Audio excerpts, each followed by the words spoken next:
Hey everyone, Technomentor here with a video for you guys. In today's video, I'm going to show you how to replace your AirTag battery. So let's get started now. It's going to be really simple and easy to do. First thing, you do need a size, which is going to be the CR2032, which I'll leave a link for it. You can get it from Amazon or you can get it from any store, but this is the size. It's a CR2032.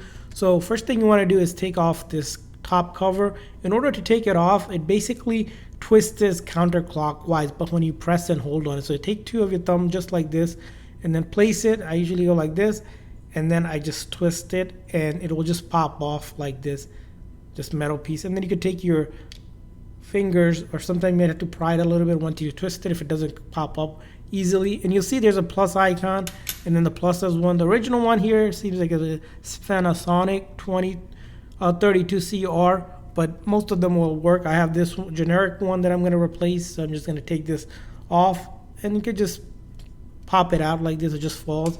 And then you take the new one, make sure the plus sign is facing upward just like that, and you notice there's three different holes or three different spots, and you hear a noise if the battery is good. See, that means the battery is good. Sometimes if you don't hear the noise, you may need to put another one instead. And then place, as you can see here, those three prongs on just like that. Place it, just line it up with those holes, and the same exact thing. This time you're going to press it down and twist it clockwise to lock it in. So I'm going to go ahead and twist it just a little bit. You don't have to twist too much, and it should look something like this. And basically we have now replaced the battery on the AirTag, and you may need to reconnect it on your iPhone, but that's how you replace the battery on your Apple AirTag. I hope this video is helpful. If so, please consider the like and subscribe button for more tips and tricks for your AirTag and other accessories. We'll see you guys next time.